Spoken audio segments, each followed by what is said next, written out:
Enzim adalah senyawa kimia berupa protein yang berperan sebagai biokatalisator, di mana bio adalah makhluk hidup dan katalis adalah zat yang dapat mempercepat reaksi, yang berfungsi sebagai katalis dalam suatu reaksi kimia organik.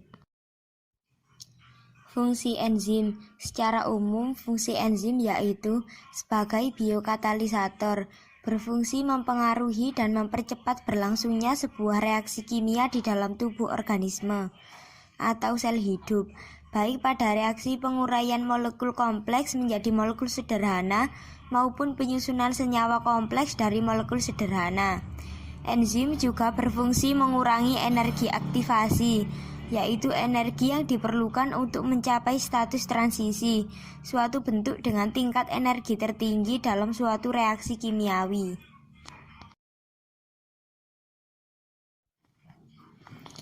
Sifat-sifat enzim. Ada beberapa sifat-sifat enzim, antara lain yaitu 1.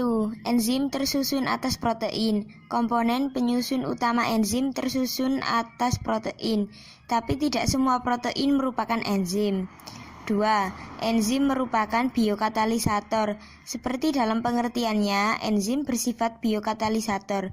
Itu berarti enzim hanya mengubah kecepatan reaksi dengan menurunkan energi aktivasinya. 3. Enzim dapat digunakan berulang kali, reusable.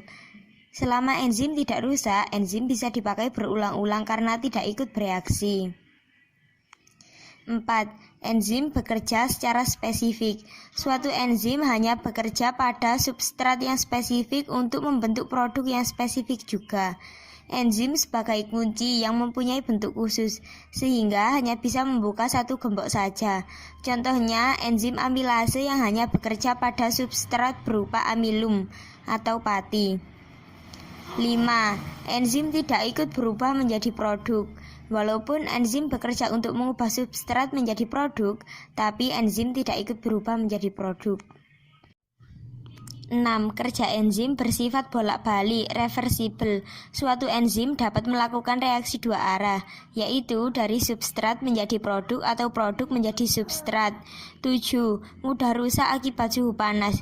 Rusak jika dipanaskan pada suhu lebih dari 60 derajat Celcius, karena protein penyusun enzim memiliki sifat termolabil, yaitu peka terhadap suhu panas. 8. Dapat bekerja di dalam dan di luar sel. Contoh enzim yang bekerja di luar sel adalah amilase dan maltase. 9. Umumnya enzim bekerja searah. Contoh reaksi searah adalah enzim lipase yang membantu pembentukan lemak. 10. Umumnya enzim mampu bekerja dengan bantuan bahan non-protein yang disebut kofaktor. Komponen penyusun enzim. Penyusun utama suatu enzim adalah molekul protein yang disebut apoenzim. Agar berfungsi sebagaimana mestinya, enzim memerlukan komponen lain yang disebut kofaktor. Kofaktor adalah komponen non-protein berupa ion atau molekul. Berdasarkan ikatannya, kofaktor dapat dibagi menjadi 3 kelompok, yaitu sebagai berikut. A. Gugus prostetik. Terdiri dari molekul-molekul organik yang terikat rapat dengan enzim, berperan untuk memberi kekuatan tambahan terhadap kerja enzim. B. Koenzim. Terdiri dari molekul organik non-protein kompleks yang terikat renggang dengan enzim, berperan untuk memindahkan gugus kimia, atom atau elektron dari satu enzim ke enzim yang lain. C. Ion-ion organik, terikat dengan enzim atau substrat kompleks, berperan untuk mengefektifkan kerja enzim. Faktor-faktor yang mempengaruhi kerja enzim. 1. Suhu. Pada suhu optimal 40 derajat Celcius, tumbukan antara enzim dan substrat terjadi pada kecepatan yang paling tinggi. Dan pada suhu jauh di bawah suhu optimal, misalnya pada 0 derajat Celcius, enzim tidak aktif. 2. Derajat keasaman atau pH. Derajat keasaman optimal bagi kerja enzim umumnya mendekati pH netral sekitar 6-8. Di luar rentang tersebut, kerja enzim dapat terganggu bahkan dapat terdenaturasi. 3. Konsentrasi enzim dan konsentrasi substrat. Pada reaksi dengan konsentrasi enzim yang jauh lebih sedikit daripada substrat, penambahan enzim akan meningkatkan laju reaksi. 4.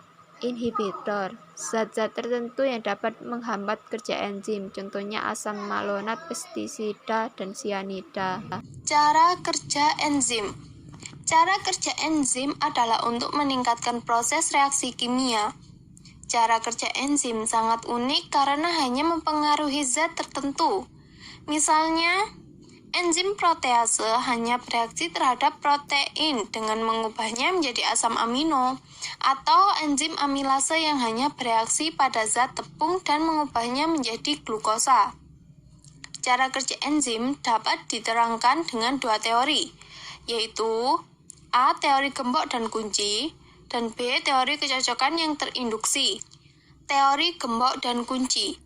Teori ini menjelaskan bahwa enzim dan substrat bergabung bersama membentuk kompleks, seperti kunci yang masuk dalam gembok. Di dalam kompleks substrat dapat bereaksi dengan energi aktivasi yang rendah. Setelah bereaksi, kompleks lepas dan melepaskan produk, serta membebaskan enzim. Teori kecocokan yang terinduksi. Menurut teori ini, sisi aktif enzim merupakan bentuk yang fleksibel ketika substrat memasuki sisi aktif enzim. Bentuk sisi aktif termodifikasi melingkupi substrat membentuk kompleks. Ketika produk sudah terlepas dari kompleks, enzim yang tidak aktif kembali menjadi bentuk yang lepas. Dengan demikian, substrat yang lain kembali bereaksi dengan enzim tersebut. Pengertian metabolisme. Metabolisme merupakan keseluruhan proses kimiawi suatu organisme. Metabolisme dapat dibedakan menjadi dua, yaitu anabolisme dan katabolisme. Katabolisme adalah penguraian molekul-molekul kompleks menjadi molekul-molekul sederhana. Contohnya adalah proses respirasi. Proses katabolisme yang pertama adalah respirasi aerob, terjadi di mitokondria, membutuhkan oksigen dan menghasilkan energi dalam jumlah yang lebih banyak daripada respirasi anaerob.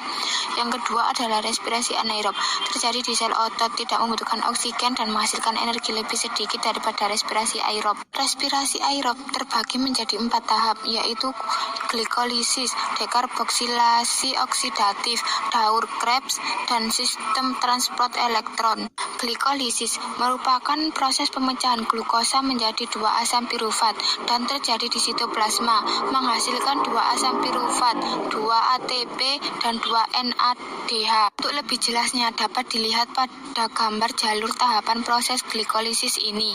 Dekarboksilasi oksidatif merupakan proses perubahan asam pirufat menjadi asetil KOA, dan proses ini terjadi di matriks mitokondria, menghasilkan 2 asetil KOA, 2 NADH, dan 2 CO2. Untuk lebih jelasnya dapat dilihat pada gambar di samping.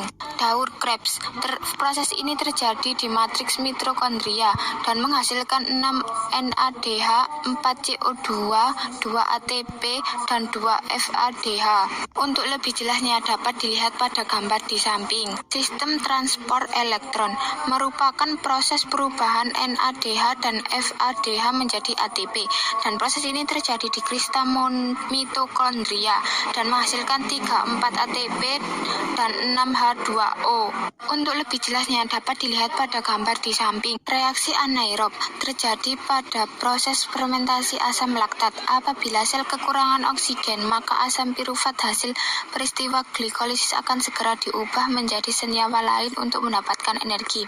Pada sel otot, asam pirufat akan bereaksi dengan NADH membentuk asam laktat dan energi atau ATP. Fermentasi alkohol pada sel ragi dan tumbuhan yang kekurangan oksigen, maka asam pirufat akan bereaksi dengan NADH menghasilkan etanol, CO2, ATP, sehingga reaksinya disebut fermentasi alkohol. Anabolisme adalah lintasan metabolisme yang menyusun beberapa senyawa organik sederhana menjadi senyawa kimia atau molekul kompleks. Anabolisme meliputi 3 tahapan dasar. Pertama, produksi prekursor seperti asam amino, monosakarida, dan nukleotida. Kedua, adalah aktivasi senyawa-senyawa tersebut menjadi bentuk reaktif menggunakan energi dari ATP. Ketiga, penggabungan prekursor tersebut menjadi molekul kompleks seperti protein, polisakarida, lemak, dan asam nukleat. Anabolisme yang menggunakan energi cahaya dikenal dengan fotosintesis, sedangkan anabolisme yang menggunakan energi kimia dikenal dengan kemosintesis. Hasil-hasil anabolisme berguna dalam fungsi yang esensial. Hasil-hasil tersebut misalnya glikogen dan protein sebagai bahan bakar dalam tubuh, asam nukleat untuk pengkopian informasi genetik, protein, lipid, dan karbohidrat menyusun struktur tubuh makhluk hidup, baik intraseluler maupun ekstraseluler. Bila sintesis bahan-bahan ini lebih cepat dari perombakannya, maka organisme akan tumbuh. Fotosintesis adalah suatu proses biokimia pembentukan karbohidrat dari bahan anorganik yang dilakukan oleh tumbuhan, terutama tumbuhan yang mengandung zat hijau daun yaitu klorofil. Contoh lain dari proses fotosintesis ialah cahaya matahari, air, karbon dioksida. Kemosintesis adalah konversi biologis dari satu atau lebih molekul yang mengandung karbon dan nutrien menjadi bahan organik menggunakan oksidasi senyawa anorganik atau metana sebagai sumber energi. Contohnya adalah bakteri pemisah logam, bakteri belerang, bakteri nitrit, bakteri nitrat, dan bakteri besi. Reaksi terang adalah reaksi yang bergantung pada cahaya. Jika tidak ada cahaya, maka reaksi terang tidak akan terjadi. Dalam proses reaksi terang, produk utama yang dihasilkan ATP dan NADPH, sedangkan oksigen yang kita hirup itu merupakan produk sampingan dari fotosintesis.